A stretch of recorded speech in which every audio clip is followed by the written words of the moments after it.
Story time audio ബുക്സിലേക്ക് എല്ലാവർക്കും സ്വാഗതം. കമല ഗോവിന്ദിൻ്റെ അനുയാത്ര, അദ്ധ്യായം 26.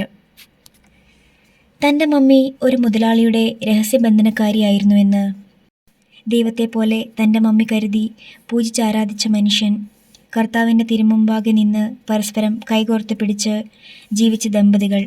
ആ ബന്ധത്തിൽ അബദ്ധത്തിലുണ്ടാവുന്ന ഒരു മകൾ മാത്രമാണോ താൻ? അബദ്ധത്തിലുണ്ടായ ഇവളെ ചൊല്ലിയാണോ ആ മനുഷ്യൻ്റെ ജീവൻ നഷ്ടപ്പെടുത്തിയത്? അങ്ങനെയുള്ള ഒരു മകൾക്ക് എങ്ങനെ പകുതി സ്വത്തിന് അവകാശമുണ്ടാവും? നിയമപരമായി അവകാശമുണ്ടാകുമോ? എമിലി വല്ലാതെ തളർന്നു പോവുകയായിരുന്നു. അവൾ തൻ്റെ മുഖത്തെ തളർച്ച ത്രേസ്യ കാണാതിരിക്കാൻ പാടുപെട്ടു. എന്നിട്ട് ഒന്നും അറിയാത്തതുപോലെ ചോദിച്ചു, അങ്ങനെ ഒരു ബന്ധമുണ്ടായിരുന്നോ മമ്മയുടെ ഭർത്താവിന്? പിന്നില്ലേ, അങ്ങേര് തങ്കപ്പെട്ട മനുഷ്യനല്ലയോ? അവൾ വശീകരിച്ച് പിടിച്ചതാ മോളെ. കാത് പൊത്തണമെന്ന് തോന്നി എമിലിക്ക്. ആ വകയിൽ ഒരു കൊച്ചുമുണ്ട്. അങ്ങേര് അവിടെ ആയിരുന്നെന്ന് മമ്മ എന്തോരം കണ്ണീര് കുടിച്ചിട്ടുള്ള സ്ത്രീയാണെന്നോ? ചേട്ടത്തി എപ്പോൾ അതിനു മുമ്പ് ഇവിടെ വന്നതാണോ? ഞാൻ വന്നത്. അവരുടെ മുഖം മങ്ങി. അതൊക്കെ പറഞ്ഞാൽ ഒരുപാടുണ്ട് കൊച്ചേ, എൻ്റെ തലവിധി. അത് പറഞ്ഞിട്ടെന്താ കാര്യം? നെടുവീർപ്പോടെ ത്രേസ്യ പറഞ്ഞു. ഇവിടുന്ന് കുറച്ചുകൂടി മല കയറണം, വയൽപ്പാടി എസ്റ്റേറ്റ്. അവിടെ ആയിരുന്നു എൻ്റെ വീട്. അപ്പനും അമ്മച്ചിയും ആങ്ങളെയും അനുജത്തിയും ഒക്കെ ഉണ്ടായിരുന്നു എനിക്ക്. തോട്ടത്തിലെ പണിയായിരുന്നു ഞങ്ങൾക്കെല്ലാം. റബ്ബർ വെട്ട്. തോട്ടത്തിലെ സൂപ്പർവൈസർ രാജൻ സാർ എന്നോട് ഇഷ്ടമായി, എനിക്കും ഇഷ്ടമായി. എന്തിനേറെ പറയുന്നു, ഞാൻ ഗർഭിണിയായി. വീട്ടിലറിഞ്ഞു. അതോടെ പ്രശ്നവുമായി. രാജൻ സാർ ഹിന്ദു അല്ലയോ? പ്രശ്നമുണ്ടാകാതിരിക്കുമോ? എന്നെ പൊതിരെ ചതിച്ചു. എൻ്റെ അപ്പനും ആങ്ങളെയും അത്ര മോശക്കാരൊന്നുമല്ല. അപ്പച്ചന്മാരും അമ്മാച്ചന്മാരും ഒക്കെ വന്നു. ആലോചനയായി. എങ്ങോട്ടെങ്കിലും ഓടിപ്പോയിക്കൊള്ളാമെന്ന് രാജൻ സാറ് പറഞ്ഞു. എനിക്കും സമ്മതമായിരുന്നു. അങ്ങേരോടൊപ്പം ചാകാൻ പോലും എനിക്കിഷ്ടമായിരുന്നു. പോകാനുള്ള ദിവസവും തീരുമാനിച്ചു. എവിടെയെങ്കിലും പോയി പണിയെടുത്ത് ജീവിക്കാനായിരുന്നു ഉദ്ദേശം.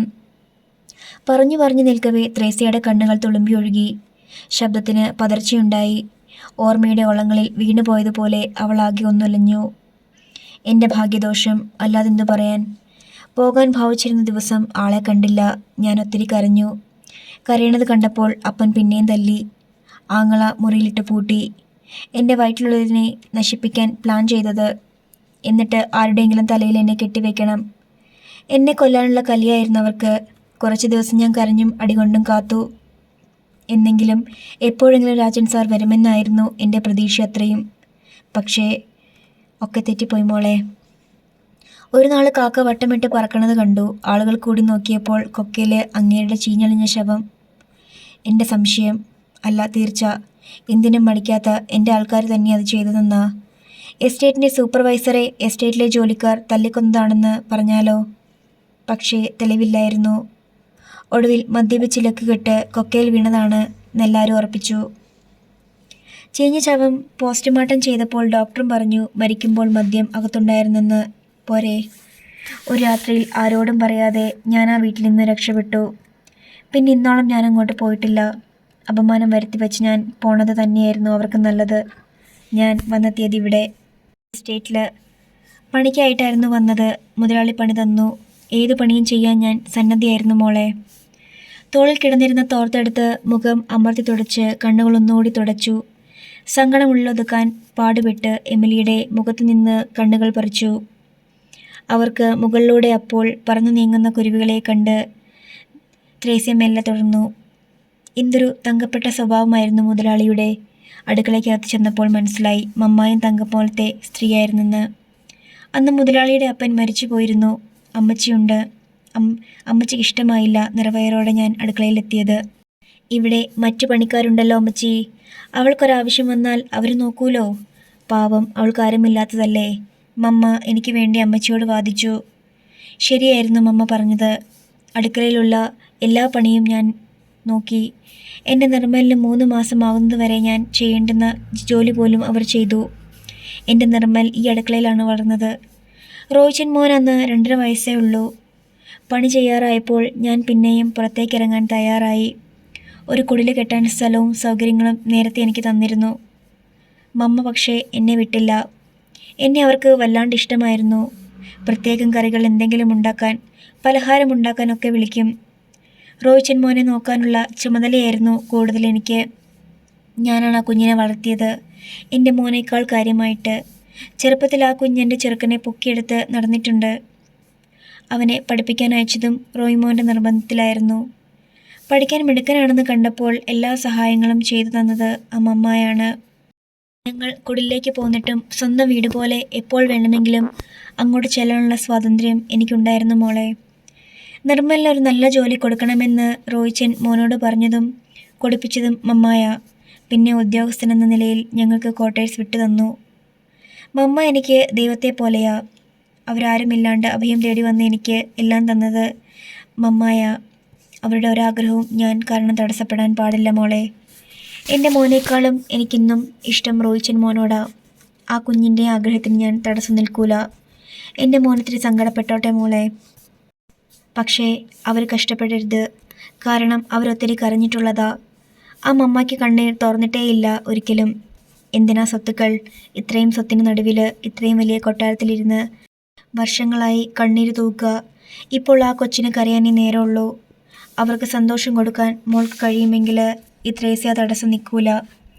എൻ്റെ മോനെ ഞാൻ പറഞ്ഞ് മനസ്സിലാക്കും, തടയും. പക്ഷേ എൻ്റെ മോൻ. എല്ലാം പറഞ്ഞു തീർന്നിട്ടും ത്രേസ്യ പിന്നെയും ആരംഭിച്ചെടുത്ത് തന്നെ വന്നു നിന്നു. മകൻ്റെ മോഹം നടക്കണം. അതേസമയം മമ്മായും റോയിസാറും വിഷമിക്കരുത്. അതാണ് ത്രേസ്യയുടെ ആഗ്രഹം. അഥവാ മമ്മായുടെയും റോയിസാറിൻ്റെയും ഇഷ്ടമാണ് നടക്കുന്നതെങ്കിൽ തൻ്റെ മകൻ വിഷമിക്കരുത്. എന്താണ് വഴി? ഒരെത്തും പിടിയും കിട്ടുന്നില്ല. വിങ്ങി വിതുമ്പുന്ന ആ നെഞ്ചിലെ ധർമ്മസങ്കടം തുറന്നു പറഞ്ഞ് ആശ്വസിക്കാനാവും ഈ സ്ത്രീ തൻ്റെ അടുത്ത് വന്നത്. എമിലി കരുതി. കഥകൾ കേൾക്കാൻ എമിലി താല്പര്യം കാട്ടിയതൊടുവിൽ തനിക്ക് ആവശ്യമുള്ളതിലേക്ക് കഥ എത്തും എന്ന് കരുതിയിട്ടാണ്.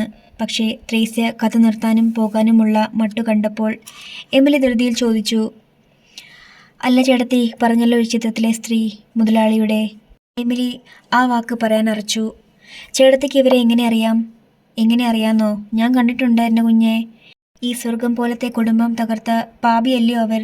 മുതലാളിയുടെയും മമ്മായുടെയും സ്നേഹവും ജീവിതവും നമ്മൾ നോക്കി നിന്ന് പോകുമായിരുന്നു. പക്ഷേ പൊന്നുംകുടം പോലിരിക്കുന്ന പ്രഭു കുടുംബത്തിൽ നിന്ന് വന്ന മമ്മായ്ക്കും എൻ്റെ ഗതി തന്നെ. എന്നും കണ്ണീര്, സങ്കടം. വശീകരിക്കാൻ പെണ്ണുങ്ങളെങ്ങനെ നോക്കിയിരിപ്പാന്നേ. ആണുങ്ങളെന്തോ പറയാൻ. കെട്ടിയോളും കൊച്ചുമുള്ള ഒരുത്തനെ തന്നെ വേണമായിരുന്നു അവൾക്ക്. അവളുടെ കൂടായിരുന്നെന്ന് അദ്ദേഹം. ദോഷം പറയരുതല്ലോ, സുന്ദരി തന്നെയാ. മുതലാളി പാവമല്ലയോ, വീണുപോയി. ത്രേസ്യയുടെ കണ്ണുകളിൽ രോഷം തിങ്ങി, മുഖത്ത് വെറുപ്പ് തിങ്ങി. എത്ര സുന്ദരിയായാലെന്താ? അനുഭവിക്കാനൊത്തോ? എത്ര ചെറുപ്പത്തിലെ തന്നെ ആ ജീവൻ പോയി. സ്വത്തും പണവും ആർത്ത് തീരെ കൊടുക്കാഞ്ഞിട്ട് അവൾ ആളെ വെട്ട് കൊല്ലിച്ചതാന്നാ എനിക്ക് തോന്നണേ. എമിലി വല്ലാതെ നടുങ്ങിപ്പോയി. കഥ തിരിച്ചായോ കർത്താവേ? പണം കണ്ടോണ്ടല്ലേ അവൾ അങ്ങേരെ പിടിച്ചെടുത്തത്? പിന്നെയും ചോദിച്ചു കാണും. അവളുടെ ഉദ്ദേശം അദ്ദേഹത്തിനിടയ്ക്ക് നടപ്പില്ലെന്ന് കണ്ടപ്പോൾ അവൾ കൊല്ലിച്ചതാ. അതാ കുഞ്ഞെ സത്യം. അന്നു മുതൽ ഇന്നോളം മമ്മയുടെ കണ്ണ് തോർന്നിട്ടില്ല കുഞ്ഞെ, തോർന്നിട്ടില്ല. ആ കണ്ണുനീര് എന്തിനാ അവൾക്ക് പറ്റാണ്ടിരിക്കുവോ? ഗുണം പിടിക്കൂല കുഞ്ഞെ, അവൾക്ക് ഒരിക്കലും ഗുണം പിടിക്കൂല. ഒരു കൊച്ചുണ്ട്, പെൺകൊച്ചാ, അതിനും ഗുണം പിടിക്കൂല. ഉള്ളിൽ നിന്ന് തേട്ടി വന്ന സങ്കടം എമിലി പിടിച്ചെടുക്കാൻ വല്ലാതെ പാടുപെട്ടു. തനിക്ക് മുമ്പിൽ നിന്ന് അറിയാതെയാണെങ്കിലും തന്നെ ശപിക്കുന്നു. ഗുണം പിടിക്കൂല എന്ന്. ശരിയല്ലേ? തനിക്കെന്താണ് നല്ല കാലം ഉണ്ടായിട്ടുള്ളത്? അവളെ കണ്ടാലും അറിയാം നല്ലോളല്ലെന്ന്. ഒരിക്കൽ ഞാൻ ഇന്നോണം ഓർക്കുന്നു. ഞാനും അമ്മായും കൂടെ അങ്ങ് ടൗണിൽ പോയി. അമ്മച്ചിയുടെ ബർത്ത്ഡേ ആയിരുന്നു. കുറേ സാധനങ്ങളും തുണിത്തരങ്ങളും വാങ്ങണം, അതിന് പോയതാ.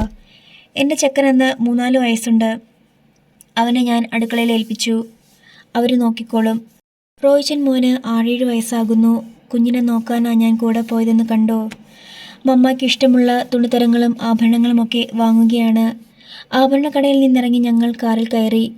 പാർക്ക് ചെയ്തിരുന്ന കാറുകൾക്കിടയിൽ നിന്ന് ഞങ്ങളുടെ കാർ ഇറക്കാൻ ഡ്രൈവർ ശ്രമിക്കുമ്പോഴാണ് കണ്ടത്. മുതലാളിയുടെ കാർ വരുന്നു. 3-4 കാറിനപ്പുറത്ത് നിന്നു. അതിൽ നിന്ന് അവരിറങ്ങി. മുതലാളിയും ആ എന്തരവളും പിന്നൊരു കുഞ്ഞും. തോളിന്മേൽ കൈയിട്ടോണ്ട് ആഭരണക്കടയിലേക്ക് അവർ കയറുമ്പോൾ ഞാൻ എൻ്റെ കുഞ്ഞെ സ്തംഭിച്ചു പോയി. ഞാനാണെങ്കിൽ ആ എന്തരവളെ ആ കടയിലേട്ട് തല്ലിയൊടിച്ചേനെ. പാവം അമ്മ ഈപ്പച്ചായനോട് പറഞ്ഞു പോകാന്ന്. അതോടെ മേടിക്കലൊക്കെ നിർത്തി ഞങ്ങൾ തിരികെ പോന്നു. അവിടെ കണ്ട കാര്യം മൂന്നാമതൊരാൾ അറിയാൻ പാടില്ലെന്ന് മമ്മ എന്നോടും ഈപ്പച്ചായനോടും പറഞ്ഞു. ഞാനത് പിന്നെ അവളുടെ ഈ ഫോട്ടോ കണ്ടപ്പോൾ കുഞ്ഞിനോട് ആദ്യമായിട്ട് പറയണേ. ആ ഇടയ്ക്കാണോ മുതലാളി മരിച്ചത്? എമിലി ചോദിച്ചു. അല്ല, കുറച്ചുനാൾ കൂടി കഴിഞ്ഞിട്ടായിരുന്നു. എന്നാ പറയാനാ, ആരെ പറയാനാ, അങ്ങേർക്ക് ആയുസില്ലായിരുന്നു മോളെ, അതാ സത്യം. ദൂരെ നിന്നൊരു കാർ വരുന്നത് ത്രേസ്യ ശ്രദ്ധിച്ചു. കാർ ഏതാണ്ട് കുറച്ചടുത്തെത്തിയപ്പോൾ ഓർത്തു, ഏഞ്ചല് മോളുടെ കാറാണല്ലോ അത്. എന്താണോ കാര്യം? കാർ നിർത്തി ഡ്രൈവർ ഇറങ്ങിയപ്പോൾ ത്രേസ്യ ചോദിച്ചു ചിരിയോടെ. എന്താ നൈന ചേട്ടാ ഇവിടെ കാര്യം? ഡ്രൈവർ നൈനാൻ എമിലിയോടാണ് പറഞ്ഞത്. കാണണമെന്ന് പറഞ്ഞു കൊച്ചമ്മ. എപ്പോൾ? എമിലി ചോദിച്ചു. സമയം കിട്ടുമ്പോൾ ചെല്ലാനാണ് പറഞ്ഞത്. ഇപ്പോൾ വന്നാലോ? ഇപ്പോൾ വന്നാലും കൂട്ടിച്ചെല്ലാൻ പറഞ്ഞു. എങ്കിൽ ഇപ്പോൾ വരാം, എമിലി പറഞ്ഞു. പിന്നെ ത്രേസ്യയോടായി നിർദ്ദേശിച്ചു. എൻ്റെ ഈ സാധനങ്ങൾ ഒന്ന് മുകളിലേക്ക് എടുത്തു വച്ചേക്കാമോ ചേട്ടത്തി? വെച്ചേക്കാം മോളെ, മോള് പോയിട്ട് വാ. ത്രേസ്യ സന്തോഷത്തോടെ തന്നെ അവളുടെ പെയിൻറ്റിംഗ് സാമഗ്രികൾ പെറുക്കിക്കൂട്ടി. എമിലി കാറിനുള്ളിലേക്ക് കയറി. നൈനാൻ കാർ വിട്ടു. അധ്യായം 27. ഗാർഡനിലായിരുന്നു ഏഞ്ചൽ. സൂസമ്മ ഏഞ്ചലിനെ ഗാർഡനിലെത്തിച്ചിരുന്നു. ഗാർഡനിലെ ഊഞ്ഞാൽ സെറ്റിയിലായിരുന്നു അവൾ. ഒരു പുസ്തകം കയ്യിലുണ്ട്. വായനയാണ്. വിളിച്ചാൽ കേൾക്കാവുന്ന ദൂരത്തുണ്ട് സൂസമ്മ. ഒറ്റയ്ക്കിരിക്കുക ഏഞ്ചലിൻ്റെ ഏറ്റവും വലിയ വിനോദമാണ്. വിനോദം എന്നതിലുപരി അത് ആശ്വാസമാണ്. പുസ്തകം കയ്യിലുണ്ടാവും, വായിക്കുകയും ചെയ്യും. വായിക്കുന്നതിലുപരി ഓർമ്മകളിൽ മുഴുകാനാണ് അവർക്കിഷ്ടം. അതുകൊണ്ട് സൂസമ്മ അകന്ന് എവിടെയെങ്കിലും ഇരിക്കുന്നുണ്ടാകും. ഏഞ്ചൽ വിളിച്ചാലുടനെ എത്തത്തക്ക വിധത്തിൽ സുഖമുള്ള ഓർമ്മകളും കണ്ണീരുണങ്ങാത്ത ഓർമ്മകളും ഏഞ്ചലിനെ തഴുകി തലോടിക്കൊണ്ടിരിക്കും. ചിലപ്പോൾ അവളുടെ ആ ഇരിപ്പിന് കൂട്ടായി റോഫിയും ഉണ്ടാകും. അവളുടെ മടിയിലോ അരികിലോ അവനെ ചേർത്തിരുത്തിയാകും ആ സ്വയം മറക്കാനുള്ള കിടപ്പ്. അപ്പോൾ ഒരു കരം കൊണ്ട് അവൾ മകൻ്റെ തലമുടികൾക്കിടയിലും അനക്കമറ്റ ശരീരത്തെയാകെ വെറുതെ തലോടിക്കൊണ്ടിരിക്കും. നൈനാൻ കാർ നിർത്തിയത് ഗാർഡൻ്റെ അപ്പുറത്തെ റോഡിലാണ്. എമിലി മെല്ലെ നടന്നു ചെന്നു. ഓർമ്മയുടെ പ്രത്യേക ലോകത്തിനുള്ളിലായതുകൊണ്ട് എമിലി അടുത്തെത്തിയതും ഏഞ്ചൽ അറിഞ്ഞില്ല. മാഡം, എമിലി വിളിച്ചു. എമിലിയോ? ഇത്ര പെട്ടെന്ന് വന്നോ? അതീവ സന്തോഷത്തോടെ ഏഞ്ചൽ എണീറ്റിരുന്നു. അവളുടെ കണ്ണുകൾ തിളങ്ങിയിരുന്നു. ഏഞ്ചൽ എമിലിയെ നോക്കി ഹൃദ്യമായി ചിരിച്ചു. സമയമുള്ളപ്പോൾ വരാനല്ലേ മാഡം പറഞ്ഞത്? എമിലി പുഞ്ചിരിച്ചു. ഇപ്പോൾ സമയമുണ്ടായിരുന്നു. ഇരിക്കൂ എമിലി. താനിരിക്കുന്ന സെറ്റിമേലേക്ക് തന്നെ ഏഞ്ചൽ വിരൽ ചൂണ്ടിക്കൊണ്ട് പറഞ്ഞു. എമിലി ഇരുന്നു. പിന്നെ ചുറ്റും നോക്കിക്കൊണ്ട് പറഞ്ഞു. ഹൃദ്യമാണ് ഈ പരിസരം, ഈ ഗാർഡൻ, ഇതിലെ 1000 വർണ്ണങ്ങളുള്ള പൂക്കൾ, ഹൃദയം കുളിർപ്പിക്കുന്ന സൗരഭ്യം, പശ്ചാത്തലത്തിൽ അതിമനോഹരമായ ഒരു ബംഗ്ലാവും. എന്താ ഈ ചിത്രം പതിഞ്ഞുവോ ചിത്രകാരിയുടെ മനസ്സിൽ? ഉവ്. ഒരരികിൽ ഒരു ഊഞ്ഞാൽ സെറ്റിയും അതിൽ. ഏഞ്ചൽ ഇടയ്ക്ക് കയറി പറഞ്ഞു. പാതി ശരീരമുള്ള ഒരു ഹതഭാഗ്യയും. എങ്ങനെ പാതി ശരീരമാകും? എമിലി ചോദിച്ചു. ഇപ്പോൾ കൃത്രിമക്കാലുകളുണ്ടല്ലോ, ചലിപ്പിക്കാനാവുന്നവ. അവ വാങ്ങിയാൽ പൂർണ്ണമാകില്ലേ? ചുരിദാർ ഇറക്കിയിട്ടാൽ ആരാ അറിയാം? അലങ്കാരത്തിനല്ലേ? അലങ്കാരം വാങ്ങിയിട്ടുണ്ട് എനിക്കായി. ഇവിടെ എൻ്റെ മുറിയിലുണ്ട്. പക്ഷേ എനിക്ക് ആ അലങ്കാരത്തിലൊന്നും ഭ്രമമില്ല. എമിലി, വേണ്ടത് പൂർണ്ണതയാണ്. ഈ ജന്മത്തിൽ അതിനി ഉണ്ടാവില്ല. നഷ്ടപ്പെട്ടവ നഷ്ടപ്പെട്ടത് തന്നെ. മരണം കാത്തു കഴിയുന്ന എനിക്കെന്തിന് അലങ്കാരങ്ങൾ? മരണം എന്തേ വൈകുന്നു? അതിലല്ലേ ദുഃഖമുള്ളൂ. ഏഞ്ചലിൻ്റെ മിഴികൾ തുളുമ്പി. നമുക്ക് മരണത്തെക്കുറിച്ച് സംസാരം നിർത്താം മാഡം, എമിലി പറഞ്ഞു. ഒരിക്കൽ ഞാൻ തെല്ലഹങ്കരിച്ചിരുന്നു. ഞാനാണ് ഏറ്റവും കൂടുതൽ ഭാഗ്യവതിയെന്ന്. റോയിയെപ്പൊരാളെ സ്വന്തമായി കിട്ടുക, എത്ര അനുഭവിച്ചിട്ടും പിന്നെയും പിന്നെയും സ്നേഹം കോരിച്ചൊരിയുന്ന ഒരു ഭർത്താവിനെ കിട്ടുക ഭാഗ്യമല്ലേ, മഹാഭാഗ്യമല്ലേ. ഞാൻ ആ ഭാഗ്യം അനുഭവിച്ചവളാണ്. ഒരു ജന്മം മുഴുവനും കിട്ടേണ്ടത് കുറച്ചു നാൾ കൊണ്ട് നേടി. അതുകൊണ്ടാണിപ്പോൾ അക്കാര്യത്തിൽ എനിക്ക് സങ്കടമില്ലാത്തതും. തുളുമ്പി നിൽക്കുന്ന കണ്ണുകൾ, സങ്കടമില്ലെന്ന് പറയുന്ന നാവ്. എമിലി പതിയെ മന്ത്രിച്ചു. ഏഞ്ചൽ ദീർഘമായി നിശ്വസിച്ചു. സങ്കടമില്ലെന്ന് ഞാൻ പറയുന്നു, ഇല്ലാതിരിക്കാൻ ശ്രമിക്കുന്നു. സമാധാനിക്കാനാവും. എന്നാലും ഞാനൊരു മനുഷ്യജന്മമല്ലേ. കൺമുന്നിൽ അമൃതകുംഭം ഒന്ന് തൊടാനെങ്കിലും ആശ ശേഷിക്കാതിരിക്കുമോ മനസ്സിൽ? അത്രയേ ഉള്ളൂ. പക്ഷേ സമാധാനത്തോടെ മരിക്കാൻ ഞാൻ അതിലേറെ ആശിക്കുന്നു. എൻ്റെ റോയിക്കൊരു കൂട്ട്, റോയിയുടെ മുഖത്തൊരു ചിരി. ഇനി അതേ ഉള്ളൂ എൻ്റെ ശേഷിക്കുന്ന ആഗ്രഹം. അത് സാധിച്ചാൽ എൻ്റെ സമാധാനം പൂർണ്ണമാകും. എമിലി ഏഞ്ചലിൻ്റെ മുഖത്തേക്ക് നോക്കി. ഒരിക്കൽ കൂടി ഇക്കാര്യം പറയാനും എമിലിയോട് ഉറപ്പ് വാങ്ങാനുമാണ് ഞാൻ ഇങ്ങോട്ടൊന്ന് വരാൻ ആവശ്യപ്പെട്ടത്. എമിലി മിണ്ടിയില്ല. റോയി എമിലിയോട് സംസാരിക്കാറുണ്ട്, അവൾ പറഞ്ഞു. ഞാൻ പറഞ്ഞ ഇതേ കാര്യത്തെക്കുറിച്ച് സംസാരിച്ചുവോ? അതാണ് എനിക്കറിയേണ്ടത്. ഇല്ല. കള്ളം. അങ്ങനെ ഒരു കള്ളം മാഡത്തിനോട് പറയേണ്ടുന്ന ആവശ്യമെന്ത്? എമിലി ചോദിച്ചു. സംസാരിച്ചു എന്ന് പറഞ്ഞാൽ മാഡം സന്തോഷിക്കുമായിരുന്നോ? അത് ഏഞ്ചലിൻ്റെ വിളറിയ മുഖം നോക്കി എമിലി പറഞ്ഞു. ഇല്ലെന്ന് എനിക്കറിയാം. മാഡത്തിന് സന്തോഷിക്കാനാകില്ല. കാരണം മാഡം ഇപ്പോൾ പ്രപ്പോസൽ ചെയ്യുന്നത് മാഡത്തിൻ്റെ ഭർത്താവിന് വേണ്ടിയാണ്. ഒരു സ്ത്രീയും ചെയ്യില്ലാത്ത കാര്യം. ഈ ലോകത്തിലാർക്കും ഈ ഗതി ഉണ്ടാകരുതേ എന്ന് ഞാൻ പ്രാർത്ഥിച്ചു പോവുകയാണ്. ഏഞ്ചലിൻ്റെ കണ്ണുകൾ വീണ്ടും തുളുമ്പി. എൻ്റെ വിധി ആർക്കുണ്ടായാലും അവരൊക്കെ ഇങ്ങനെ ചിന്തിച്ചു പോകൂ Emily, included Emily Johnson. Sure, Emily ശരിവെച്ചു. ഈ വിധി ഉണ്ടാകരുതേ എന്നാണ് എൻ്റെ പ്രാർത്ഥന. പ്രാർത്ഥന അവിടെ നിൽക്കട്ടെ. നമ്മൾ സംസാരിച്ചു തുടങ്ങിയ വിഷയത്തിലേക്ക് വരൂ എമിലി, ഏഞ്ചൽ പറഞ്ഞു. എമിലി മിണ്ടിയില്ല. റോയി സംസാരിച്ചില്ലെങ്കിൽ വേണ്ട. മമ്മ ഈ വിഷയം സംസാരിച്ചുവോ? ഇല്ല. ഇല്ല? ഏഞ്ചലിന് അവിശ്വസനീയ സ്വരം. ഇല്ല, ഇതുവരെ. ഞാനൊട്ടും വിശ്വസിക്കില്ല. എമിലി കള്ളം പറയുന്നു. എന്നെ ഒളിക്കുന്നു. എന്തിന്? ഇത്തരം ഒരാലോചനയോ ഓഫറോ ആരോ ഒളിച്ചു വെക്കുക. പെരുമ്പറ കുട്ടികൾക്ക് ഒഴിക്കാൻ പറ്റിയ വാർത്തയല്ലേ എന്നെപ്പോലൊരു പാവപ്പെട്ടവൾക്ക്. അപ്പോൾ മമ്മ പറഞ്ഞില്ല? ഇല്ല, മമ്മയോട് ഞാൻ പറഞ്ഞതാണ്, ആവശ്യപ്പെട്ടതാണ്. എമിലിയെ മമ്മയ്ക്കും ഇഷ്ടമാണ് എന്ന് പറഞ്ഞല്ലോ. താമസിയാതെ എമിലിയെ ബംഗ്ലാവിലെ ഒരംഗമാക്കാൻ പോവുകയാണ് എന്നെന്നോട് പറഞ്ഞല്ലോ. അത് പറഞ്ഞു. എമിലി പുഞ്ചിരിച്ചു. പിന്നെന്താ പറഞ്ഞില്ല എന്ന് പറഞ്ഞത്? അംഗമാകാൻ പോകുന്നത് എങ്ങനെയെന്ന് പറഞ്ഞില്ല. അതാണ് സത്യം. എങ്ങനെ? ഇതല്ലാതെ മറ്റെങ്ങനെയാണ് അംഗമാകുക? എങ്ങനെയെന്ന് പറയാതെ ഞാൻ എന്ത് പറയാനാണ്? മമ്മായെപ്പോലെ പണവും സ്വാധീനവുമുള്ള ഒരാൾക്ക് എന്താ വയ്യാത്തത്? എമിലിക്ക് എല്ലാം അറിയാം. ഒന്നും അറിയില്ലെന്ന് നടിക്കുന്നു. എമിലി പച്ചക്കൊടി കാട്ടാതെ ഒരിക്കലും മമ്മ എന്നോട് തുറന്നു പറയില്ല, തീർച്ച. എമിലി മൗനം. താമസിയാതെ റോയി എമിലിയുടെ സ്വന്തമാകും എന്ന് ഞാൻ ഉറപ്പിച്ചോട്ടെ? ഇപ്പോൾ തന്നെ സ്വന്തമാണ്. എമിലിയുടെ നാവൻ തുമ്പോളം വാക്കുകളെത്തി. എന്താ എമിലി ഒന്നും മിണ്ടാത്തത്? സ്വന്തമാണ്, അങ്ങനെ കരുതാം. എമിലി. ഏഞ്ചലിൻ്റെ സ്വരത്തിൽ വിറയൽ. പക്ഷെ മാഡം ഉദ്ദേശിക്കുന്ന തരത്തിലല്ലെന്ന് മാത്രം.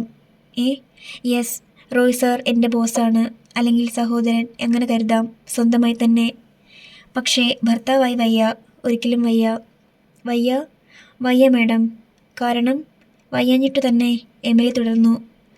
റോയ് സാറോ മമ്മായോ എപ്പോൾ ആവശ്യപ്പെട്ടാലും എനിക്ക് ഒരൊറ്റ മറുപടിയേ ഉണ്ടാകൂ. Are you sure? ഷുവർ. നീ ദുഷ്ടയാണ്, നീചിയാണ്. ഏഞ്ചൽ കിതപ്പോടെ പൊട്ടിത്തെറിച്ചു. Madam please. മാഡത്തിന് വയ്യാത്തതാണ്, ഇമോഷണൽ ആവാതെ. ഇത്രയും താണു നിന്റെ കാല് പിടിച്ച് കേടപ്പോൾ നീ ചവിട്ടി തള്ളുന്നോ? മാഡം പ്ലീസ്, എന്നെ തെറ്റിദ്ധരിക്കരുത്. ഞാൻ ജീവിച്ചിരിക്കുന്നതാണ് നിനക്ക് പ്രശ്നം അല്ലേടി? ഞാൻ മരിച്ചു കാണണം അല്ലേടി? അയ്യോ എൻ്റെ ഈശോയെ! എമിലി ചാടി എണീറ്റു. മാഡം പ്ലീസ്, ഇങ്ങനെയൊന്നും പറയരുത്. മാഡം ജീവിച്ചിരിക്കണം. കാരണം മാഡം റോഫിയുടെ മമ്മിയാണ്. ജീവിക്കണം. ജീവിക്കണോ മരിക്കണോ അതെൻ്റെ തീരുമാനമാണ്. ഏഞ്ചൽ ക്രുദ്ധയായി. എമിലി ധർമ്മസങ്കടത്തിലായി. മാഡം അവിവേകമൊന്നും കാട്ടരുത്. എമിലി ഏഞ്ചലിനെ കരം കവർന്നു. സമയം ഇനിയുമുണ്ട്, ധാരാളമുണ്ട്. റോയ് സാറിനെ എന്ത് വന്നാലും ഞാൻ ഉപേക്ഷിക്കില്ല, അതുപോരെ? എൻ്റെ മരണം വരെ ഞാനിവിടെ ഉണ്ടാകും, അതുപോരെ? എമിലി. ഏഞ്ചലിൻ്റെ സ്വരം വല്ലാതെ പതറിപ്പോയി. എമിലിയുടെ കൈത്തലത്തിൽ മുഖം ചേർത്ത് വെച്ച് തേങ്ങലോടെ ഏഞ്ചൽ പറഞ്ഞു. നീ നല്ലവളാണ്. നിന്നെ എനിക്കിഷ്ടമാണ്. നീ എൻ്റെ അനുജത്തിയാണ് ഇനി മുതൽ. എന്താ എമിലി? എല്ലാം മാഡത്തിൻ്റെ ഇഷ്ടം പോലെ. ഞാൻ ഉറച്ചു വിശ്വസിക്കുകയാണ്. വിശ്വസിക്കാം, എമിലി പറഞ്ഞു. എൻ്റെ കൂടെ ആഹാരം കഴിച്ചിട്ട് എമിലിക്ക് പോയാൽ പോരെ? മതി. സൂസമ്മേ, ഏഞ്ചൽ നീട്ടി വിളിച്ചു. സൂസമ്മ എത്തി. നമുക്കകത്തു പോകാം. എനിക്ക് എമിലിക്കും ആഹാരം എടുത്തു വെക്കണം. ഉവ്വ് മാഡം. സൂസമ്മ വളരെ ശ്രദ്ധിച്ച് ഏഞ്ചലിനെ വീൽ ചെയറിലേക്ക് ഇരുത്തി. സൂസമ്മ പോയിക്കോളൂ, എന്നെ എമിലി അവിടെ എത്തിക്കും. എമിലി വീൽ ചെയറിൽ മെല്ലെ തള്ളി. ഗാർഡനിലെ കോൺക്രീറ്റ് നടപ്പാതയിലൂടെ ആ വീൽ ചെയർ തള്ളുന്നതിന് ഒട്ടും ആയാസപ്പെടേണ്ടതായി വന്നില്ല. വിവിധ തരം ചെടികൾ, സൗരഭ്യവും വർണ്ണവും നിറഞ്ഞ പൂക്കൾ. ചിലതൊക്കെ പോകുന്ന വഴിക്ക് കൈയെത്തിപ്പിടിച്ച് വാസന ചെയ്ഞ്ചൽ ദൂരേക്കിട്ടു. ഈ പൂക്കൾക്കും ചെടികൾക്കും ഈ വലിയ ഗാർഡനുമൊക്കെ ഇത്രയേറെ സൗന്ദര്യവും ആകർഷണീയതയും ഉണ്ടെന്ന് ഞാൻ അറിഞ്ഞത് ഇങ്ങനെ ഇരിപ്പായ ശേഷമാണ്. ഒരു പക്ഷേ ഇതിനു മുമ്പുള്ള എൻ്റെ ലോകത്ത് ഇതിലധികം വർണ്ണങ്ങളും സൗരഭ്യവും ഉണ്ടായിരുന്നതിലാകാം. എമിലി മിണ്ടിയില്ല. ഓരോ സാഹചര്യങ്ങൾ നമ്മളെ ആകെ മാറ്റിമറിക്കുന്നു. മനുഷ്യർ സാഹചര്യങ്ങളുടെ സൃഷ്ടികളാണെന്നുള്ളത് തീർച്ചയല്ലേ? എമിലി മൗനം. ഏഞ്ചൽ അത് ശ്രദ്ധിച്ചു. എമിലി എന്താ ഒന്നും മിണ്ടാത്തത്? വിവാഹം കഴിഞ്ഞാൽ എമിലിക്ക് ആ ബംഗ്ലാവിൽ തന്നെ താമസിക്കാമല്ലോ. ഇടയ്ക്കിടെ എന്നെയും മോനെയും ഒന്ന് കാണാൻ വന്നാൽ മതി അദ്ദേഹത്തോടൊപ്പം. അല്ല, എമിലിക്ക് ഈ ബംഗ്ലാവിൽ താമസിക്കണമെങ്കിൽ പറഞ്ഞാൽ മതി, ഞാൻ മാറിത്തരാം. സമയമാകട്ടെ മാഡം, എന്നിട്ട് ചിന്തിക്കേണ്ടുന്ന കാര്യമല്ലേ. അത് മതി. അല്ല, ഞാൻ പറഞ്ഞു എന്നേ ഉള്ളൂ. ഏഞ്ചൽ നിർത്തി. അവൾ സന്തോഷവതിയാണെന്ന് എമിലിക്ക് തോന്നി. ആഹാരം കഴിച്ചിട്ടേ അവിടെ നിന്ന് എമിലി പോന്നുള്ളൂ. നൈനാൻ തന്നെ കൊണ്ടുചെന്ന് വിടുകയും ചെയ്തു. ഒരാഴ്ച കൂടി കഴിഞ്ഞപ്പോൾ മമ്മ കൊടുത്ത ചിത്രം എമിലി പൂർത്തിയാക്കി. ഒപ്പം രഹസ്യമായി വരച്ച ചിത്രവും. അതവൾ മാറ്റിവെച്ചു. പിന്നെ ലക്ഷ്മിയെ അറിയിച്ചു. മമ്മ വരയ്ക്കാൻ ഏൽപ്പിച്ച ഫോട്ടോ പൂർത്തിയാക്കി എന്ന് അറിയിച്ചേക്ക്. ലക്ഷ്മി തിരിച്ചു വന്ന് പറഞ്ഞു. അങ്ങോട്ട് കൊണ്ടുചെല്ലാൻ മമ്മ പറഞ്ഞു എന്ന്. എമിലി ആ ക്യാൻവാസ് ചുരുട്ടിയെടുത്തു. മമ്മ ഗാർഡനിലായിരുന്നു. കസേരയിൽ ഒന്നിലിരുന്ന് കാലുകൾ രണ്ടും ടീപ്പോയിൽ കയറ്റിവെച്ച് ചാരിക്കിടന്നൊരു പുസ്തകം വായിക്കുകയാണ്. എമിലി അടുത്ത് ചെന്ന് ചിത്രം വച്ചു നീട്ടി. മമ്മ താല്പര്യത്തോടെ അത് വാങ്ങി നിവർത്തി. ഏറെ സമയം നോക്കിയിരുന്നു അതിന്മേൽ. പിന്നെ തനിക്ക് മുമ്പിലിരുന്ന് എമിലിയെ നോക്കി. അവളുടെ ഉള്ളിൽ നടുക്കം പാറി. 2 കുടുംബ ഫോട്ടോ എമിലി വരച്ചു. രണ്ടിലും കുടുംബനാഥൻ ഒരാൾ തന്നെ. എമിലി ശ്രദ്ധിച്ചോ? മമ്മ പതിയെ ചോദിച്ചു. ഉവ്, അവൾ പറഞ്ഞു. എന്താ ഇങ്ങനെയെന്ന് എമിലി ചോദിക്കാത്തതെന്താ? അവൾ കുഴങ്ങി. എനിക്ക് ഇഷ്ടമാവില്ല എന്ന് കരുതിയിട്ടാകും അല്ലേ? അവൾ പെട്ടെന്ന് തലയാട്ടി. അതേയെന്ന്. എമിലിയോട് ഞാൻ ഒന്നും മറച്ചു വെക്കുന്നില്ല, എല്ലാം തുറന്നു പറയുന്നതാണ് നന്ന്. ഏഞ്ചൽ പോലും നാളിതുവരെ അറിയാത്ത ഒരു രഹസ്യമുണ്ട്. പക്ഷേ എമിലി അതറിയണം. മമ്മ പതിയെ ആ ചിത്രത്തിലേക്ക് നോക്കി, പിന്നെ എമിലിയെയും. എന്നിട്ട് പതിയെ ആ ചിത്രം എമിലിക്ക് നേരെ തിരിച്ചു പിടിച്ചു. എമിലിക്ക് നേരെ വിരൽ ചൂണ്ടി. അധ്യായം 28. ഇവൾ മേരി, എൻ്റെ ജീവിതം പിച്ചി ചീന്തിയവൾ, എൻ്റെ ഭർത്താവിൻ്റെ 2ാം ഭാര്യ. വാക്കുകൾ പെരുമ്പറ പോലെ എമിലിക്ക് ചുറ്റും പ്രതിധ്വനിച്ചു. ഭർത്താവിൻ്റെ 2ാം ഭാര്യ. ഭാഗ്യം. ട്രേസ്യ പറഞ്ഞതുപോലെ വെപ്പാട്ടി എന്ന് പറഞ്ഞില്ലല്ലോ. ജീവിതം പിച്ചി ചീന്തിയെന്ന്. ആരുടെ ജീവിതം പിച്ചി ചീന്തി? ഒരു കള്ളക്കഥ പറയാനുള്ള ഭാവമാണോ? ആർക്ക് കേൾക്കണം ഇവരുടെ കഥ? വേണ്ട, എന്നോട് പറയണ്ട. എനിക്കറിയാം, സത്യം എനിക്കറിയാം. സത്യത്തിന് നിങ്ങളൊരു പൊയ്മുഖമിടണ്ട. എമിലി എന്താ ഒന്നും മിണ്ടാത്തത്? മമ്മായുടെ സ്വരം. ആ, എമിലി എന്തെങ്കിലും ചോദിച്ചു എന്ന് വരുത്താൻ വേണ്ടി ചോദിച്ചു. 2ാം ഭാര്യ? അതെന്താ അങ്ങനൊരു ബന്ധം? അത് മമ്മായെ വിവാഹം ചെയ്ത ശേഷം. ഒരു പക്ഷേ റോയ് സാർ ജനിച്ച ശേഷം. യെസ്, റോയ് കൂടി ജനിച്ച ശേഷമായിരുന്നു ആ വഴിതിരിയൽ. അമ്മ നെടുവീർപ്പിട്ടു. മനുഷ്യൻ വിവേചിച്ചെടുക്കാനാകാത്ത ഒരത്ഭുത പ്രതിഭാസമാണ് മനുഷ്യൻ്റെ മനസ്സ്. എപ്പോൾ എങ്ങനെ ചഞ്ചലപ്പെടുമെന്നോ വഴി പിരിയുമെന്നോ ആർക്കും പ്രവചിക്കാനാവില്ല. ഇന്ന് വരെ കണ്ടുപിടിക്കപ്പെട്ടിട്ടുമില്ല. ശാസ്ത്രം പോലും തോറ്റു പിന്മാറിയിരിക്കുന്നു ഇവിടെ. മമ്മ കസേരയിലേക്ക് വീണ്ടും ചാരിക്കിടന്നു. എമിലി വരച്ച ചിത്രം അവളുടെ കയ്യിൽ നിന്ന് താഴെ വീണു പോയിരുന്നു. പുൽത്തകിടിന്മേൽ അതങ്ങനെ അനക്കമറ്റു കിടന്നു. മുകളിൽ ആകാശത്ത് കണ്ണുകൾ നട്ട് മമ്മ കിടന്നു. അതിനിടയിൽ അന്തരീക്ഷത്തോടോ ആകാശത്തോടോ സംസാരിക്കുന്നത് പോലെ പറഞ്ഞു. ഇത്രയ്ക്കില്ലെങ്കിലും ഏതാണ്ട് അടുപ്പിച്ച സ്വത്തുണ്ട് എൻ്റെ അപ്പന്. അന്ന് മലബാറിലാണിവർ. കശുവണ്ടിത്തോട്ടം. അപ്പനും അമ്മച്ചിക്കും ഞാൻ ഒരേ ഒരു മകൾ. 2 സഹോദരന്മാർക്ക് ഒരേ ഒരു ഓമനപ്പെങ്ങൾ. എനിക്ക് എന്തൊക്കെ സുഖസൗകര്യങ്ങൾ തരാമോ അങ്ങനെയൊക്കെ തന്നു വളർത്തി. ഏതോ തോട്ടമുടമകളുടെ സമ്മേളനത്തിൽ വെച്ചോ മറ്റോ ആണ് എൻ്റെ അപ്പനും ഫെർണാണ്ടസിൻ്റെ അപ്പനും തമ്മിൽ കണ്ടുമുട്ടിയത്. മക്കളെ തമ്മിൽ ബന്ധിപ്പിക്കുന്നതിൽ വരെ ആ പരിചയം വളർന്നു. ആദ്യം ഫോട്ടോയാണ് കിട്ടിയത്. അപ്പൻ വച്ചു നീട്ടിയ ആ ഫോട്ടോ കണ്ടപ്പോൾ മുതൽ ഞാൻ ആശിച്ചു, സ്നേഹിച്ചു. ഒരു ദിവസം ഞങ്ങളുടെ ബംഗ്ലാവിൽ വന്നു. എനിക്കിഷ്ടമായി. എന്നെയും. വിവാഹം നടന്നു. ഞാൻ ഈ ഹിൽവാലിയിലെത്തി. എനിക്കിത് ഹിൽവാലി എന്ന എസ്റ്റേറ്റ് ആയിരുന്നില്ല, സ്വർഗമായിരുന്നു, സ്വർഗം. അത്രയേറെ അദ്ദേഹം എന്നെ സ്നേഹിച്ചു. അതിലിരട്ടി ഞാനും സ്നേഹിച്ചു. എത്ര നിർമ്മലമാണ് ആ മനസ്സ്, എത്ര നിഷ്കളങ്കമാണ് ആ മുഖം. സാധു അലിപോലുന്ന കണ്ണുകളാണ് എപ്പോഴും, കനിവ് നിറഞ്ഞ ഹൃദയവും. ആരും അദ്ദേഹത്തെ സ്നേഹം കൊണ്ട് മൂടി പൊതിഞ്ഞു പോകും. എമിലിയുടെ കാതിൽ സ്വന്തം മമ്മിയുടെ വാക്കുകൾ മുഴങ്ങി. അലിപോലുന്ന കണ്ണുകളും കനിവെയ്യുന്ന ഹൃദയവുമുള്ള ഒരു പാവം കൊച്ചു കുഞ്ഞിനെ പോലെ നിഷ്കളങ്കമാണ് ആ മുഖം. ഇരുവർക്കും ഒരേ ആളെക്കുറിച്ച് ഒരഭിപ്രായം. ഇരുവരും ആ ഒരാളുടെ ഭാര്യമാർ. എന്നിട്ടും സ്വഭാവത്തിൽ ഇരുവരും എന്തന്തരം, ജീവിതത്തിലും എന്നന്തരം. ഒരുപക്ഷെ ആ മനുഷ്യനെ ജീവിക്കാൻ അനുവദിച്ചിരുന്നെങ്കിൽ ഇന്ന് തൻ്റെ സ്ഥിതി ഇതാകുമായിരുന്നില്ല. ഒരേ ആൾക്ക് 2 പേരിലുണ്ടായ മക്കൾ, ഒരാൾ കോടിയുടെ ഉടമ, മറ്റേയാൾ അവിടെ ഓച്ചാനിച്ചു നിൽക്കുന്ന വെറും ശമ്പളക്കാരി. ആ മനുഷ്യൻ്റെ ആത്മാവ് പോലും കരയുകയില്ലേ? മാരിമുത്ത് എന്ന് തന്നെ ഓമനപ്പേര് വിളിച്ചിരുന്ന ആൾ, എസ്റ്റേറ്റിൻ്റെ പകുതിക്ക് അവകാശമുണ്ടെന്ന് പറഞ്ഞ ആൾ, 16 ലക്ഷം രൂപയ്ക്ക് വീട് വാങ്ങിത്തരാൻ പുറപ്പെട്ട ആൾ. പപ്പാ, ഈ മകൾക്ക് കാണാൻ ഈ ഫോട്ടോ മാത്രമേ ശേഷിച്ചിട്ടുള്ളൂ അല്ലേ? അതും 25-ാമത്തെ വയസ്സിൽ മാത്രം കാണാൻ വിധിക്കപ്പെട്ട്. ആർക്കും, ഒരു മകൾക്കും ഇങ്ങനെ വിധിയുണ്ടാകരുത്. സ്വന്തം പപ്പയുടെ വീട്ടിൽ അന്യായി കഴിയേണ്ടുന്ന ഗതി ആർക്കുമുണ്ടാകരുത്. റോയിമോൻ ഉണ്ടായതോടെ അദ്ദേഹത്തിൻ്റെ സ്നേഹം ഇരട്ടിക്കുകയാണുണ്ടായത്. അദ്ദേഹത്തിൻ്റെ അപ്പൻ മരിച്ചു പോയതോടെ എസ്റ്റേറ്റ് കാര്യങ്ങളും മറ്റും അദ്ദേഹം തന്നെ ഏറ്റെടുത്തു.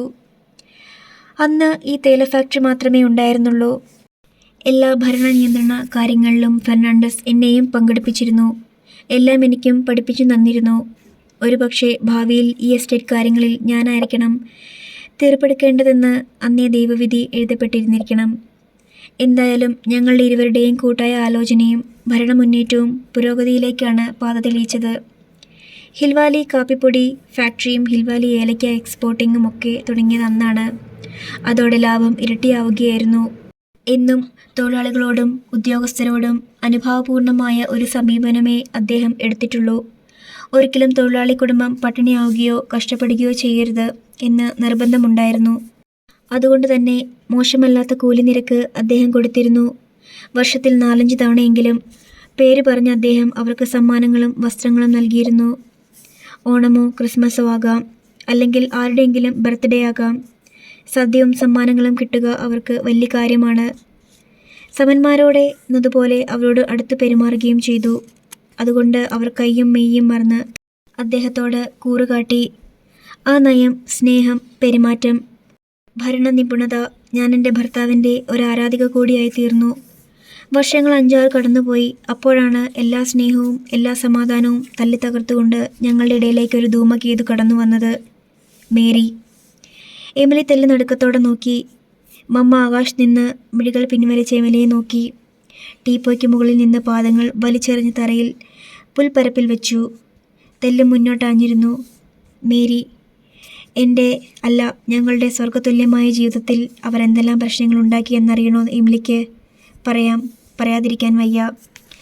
ഇന്നോളം ആരോടും പറയാതെ എൻ്റെ നെഞ്ചിൽ വീർപ്പ് മുട്ടിക്കിടക്കുന്ന ഒരു പിടി കത്തുന്ന ഓർമ്മകൾ, എന്നെ തന്നെ ദഹിപ്പിക്കുന്ന കനലുകൾ. അറിയാം, പറയണ്ട, ഈ കഥ കേട്ടിട്ടുള്ളതാണ്. കേട്ടതോടെ ഈ കഥ തന്നെ കനലായി എൻ്റെ നെഞ്ചിൽ കിടന്ന് എന്നെ ദഹിപ്പിക്കുകയാണ് എന്ന് പറയാനാണ് എമിലിയുടെ നാവ് ധരിച്ചത്. പക്ഷെ പറഞ്ഞില്ല. കനലുകളിൽ ചാരമിട്ട് മൂടി എമിലി കേൾവിക്കാരി മാത്രമായി ഇരുന്നു കൊടുത്തു. സ്വച്ഛമായ ഒരു തടാകം, സ്ഫടികതുല്യമായ ശുദ്ധജലം, തെല്ലും ഒഴുകിപ്പോകാതെ മുഴുവൻ ജലവും കെട്ടിക്കിടക്കുന്ന തടാകം. പെട്ടെന്ന് വലിയ ഒരു കരിങ്കൽ കഷ്ണം അതിലേക്ക് ആഞ്ഞെറിയപ്പെടുന്നു. ശക്തമായ ഓളങ്ങളും ചുഴികളും ശബ്ദം ഉണ്ടാകുന്നു. അതിൻ്റെ ശക്തിയിൽപ്പെട്ട് ചിറ പൊട്ടിക്കരയുന്നു. കെട്ടിക്കിടക്കുന്ന ജലം ശക്തിയോടെ ഒഴുകിപ്പോകുന്നു. എൻ്റെ ജീവിതത്തിലും അതാണുണ്ടായത്. ഒട്ടും നഷ്ടപ്പെടാതെ ഞാൻ അടക്കി സൂക്ഷിച്ചതാണ് ഫെർണാണ്ടസിൻ്റെ മനസ്സും സ്നേഹവും. ആപ്പാടെ അതിലേക്ക് ശക്തമായി കല്ലെറിയപ്പെട്ടതോടെ ചിറ പൊട്ടി ഒഴുകിപ്പോയതോ, ഒഴുക്കിൽപ്പെട്ട് ആ മനസ്സും സ്നേഹവും പങ്കുവെക്കപ്പെട്ടു പോയതോ ഞാൻ അറിഞ്ഞതേയില്ല. അഥവാ ഞാൻ അറിയരുതെന്ന് അദ്ദേഹത്തിന് നിർബന്ധമുണ്ടായിരുന്നു. എനിക്ക് തെല്ലുപോലും സംശയമോ ശങ്കയോ ഉണ്ടാക്കത്തക്ക വിധം പഴയതുപോലെ തന്നെ അദ്ദേഹത്തിൻ്റെ സ്നേഹം ഞാൻ അപ്പോഴും അനുഭവിക്കുന്നുണ്ടായിരുന്നു. എന്നെയും മോനെയും പഴയതുപോലെ സ്നേഹിച്ചു. എന്നെയും കൂട്ടി ഞാൻ പറയുന്നിടത്തൊക്കെ പോയി. ആവശ്യപ്പെടുന്നതൊക്കെ സാധിച്ചു തന്നു. ഇന്ത്യ മുഴുവൻ പലപ്പോഴും ഞങ്ങൾ ടൂറ് പോയി. ഒന്നിനും ഒരു കുറവും എനിക്ക് വരുത്തിയില്ല. സംശയിക്കാൻ പഴുതുകളൊന്നുമില്ലായിരുന്നു. എൻ്റെ തടാകം ഭദ്രമാണ്. അതിൻ്റെ ചിറ ശക്തമാണ്. ഒരു കോട്ട പോലെ ഞാൻ വിശ്വസിച്ചു. ആ വിശ്വാസക്കോട്ട തകർത്തത് അകന്ന ബന്ധത്തിൽപ്പെട്ട ഒരു സ്ത്രീയാണ്. മേരിയുടെയും ബന്ധത്തിൽപ്പെട്ടതാണവർ. ചിറ്റമ്മയോ അമ്മാമ്മയോ അങ്ങനെ ആരോ. ഒരു ദിവസം ആ സ്ത്രീ ഇവിടെ വന്നു. എന്നോടും ഫെർണാണ്ടസിൻ്റെ അമ്മയോടും കൂടിയായിരുന്നു ആ സ്ത്രീ പറഞ്ഞത്. എൻ്റെ ഫെർണാണ്ടസിനെ ഒരു സ്ത്രീ വളച്ചെടുത്തിരിക്കുന്നു എന്ന്, അവർ ഒരുമിച്ച് താമസിക്കുന്നു എന്ന്. ഫെർണാണ്ടസ് ഇപ്പോൾ മിക്കവാറും ദിവസങ്ങളിൽ അവിടെയാണത്രേ. ഞാൻ വിശ്വസിച്ചില്ല എമിലി ചോദിച്ചു. മമ്മ വിശ്വസിച്ചില്ല? അമ്മ മുഖമിളക്കി. ഇല്ല എന്ന അർത്ഥത്തിൽ. പിന്നെ പറയുകയും ചെയ്തു. ഞാൻ വിശ്വസിച്ചില്ല. എനിക്ക് വിശ്വസിക്കാനാവുമായിരുന്നില്ല. ഞാൻ കാണുന്ന ഫെർണാണ്ടസ് എൻ്റെ വിശ്വാസക്കോട്ടയ്ക്കുള്ളിൽ തന്നെയായിരുന്നു. എന്നെ വിട്ട് ഫെർണാണ്ടസ് മറ്റൊരു സ്ത്രീയെക്കുറിച്ച് ചിന്തിക്കുമെന്ന് പോലും ഞാൻ വിശ്വസിക്കില്ല. പിന്നെയാണോ ഒരു സ്ത്രീയുടെ കൂടെ താമസിക്കുന്നുവെന്ന് പറഞ്ഞാൽ? ഇല്ല, അതുണ്ടാകില്ല. അങ്ങനെ തന്നെ ഞാൻ ഉറച്ചു വിശ്വസിച്ചു. ആ ബന്ധക്കാരിയെ ഞാൻ ശകാരിച്ചോടിവിട്ടു. പക്ഷേ ആ സ്ത്രീയുടെ പേരും വിവരവും കേട്ടപ്പോൾ അമ്മച്ചിയുടെ മുഖം മ്ലാനമായതും ചിന്താധീനയായതും ഞാൻ ശ്രദ്ധിച്ചു. ഞാൻ ചോദിച്ചു, എന്തു പറ്റി അമ്മച്ചി? അമ്മച്ചി എന്താ വല്ലാതെ? ഒന്നുമില്ല, അമ്മച്ചി പറഞ്ഞു. ഒന്നുമില്ല മോളെ, എൻ്റെ മോനെ കൊണ്ടൊരു ദൂഷ്യം കേൾക്കേണ്ടി വന്നല്ലോ, അതോർത്ത് വിഷമിച്ചു പോയതാ. ആ സ്ത്രീ പരദൂഷണം പറഞ്ഞതാ അമ്മച്ചി, കണ്ടാൽ അറിഞ്ഞുകൂടെ? അല്ലാണ്ട് റോയിയുടെ പപ്പ അങ്ങനെ പോകുമോ? ഇല്ല, പോകത്തില്ല. മോളെ, നിനക്കുറപ്പാണോ? ഉറപ്പ്. എന്നാൽ പിന്നെ അവളിവിടെ വന്ന് പറഞ്ഞതൊന്നും അവനോട് പറയണ്ട. വെറുതെ അവനെ വിഷമിപ്പിക്കുന്നതെന്തിനാ? അവനാണെങ്കിൽ ചെറിയ കാര്യം മതി താനും വിഷമിക്കാൻ. ഞാൻ അതിനുത്തരം പറഞ്ഞില്ല. ആ സ്ത്രീ വന്നു പറഞ്ഞ കാര്യം എന്തായാലും ചോദിക്കാതിരിക്കാൻ എനിക്കാവുമോ? എത്ര വിശ്വാസക്കോട്ടയ്ക്കുള്ളിലായാലും ഇങ്ങനൊരാൾ വന്നു പറഞ്ഞു എന്നെങ്കിലും ഞാൻ പറഞ്ഞിരിക്കണ്ടേ? അവിടെ ഞാനെന്തിന് ഒളിച്ചു പിടിക്കണം? ഞാൻ ചോദിച്ചു. അന്നു തന്നെ രാത്രി ആയപ്പോഴാണ് അദ്ദേഹം വന്നത്. വന്നപാടെ ഞാനെടുത്തു ചാടിയില്ല. ആഹാരം കൊടുത്തു. കിടക്കറയിലെത്തി. സാവധാനം, വളരെ സാവധാനം, ഒരു സാധാരണ വാർത്ത പറയുന്ന ഭാവത്തോടെ.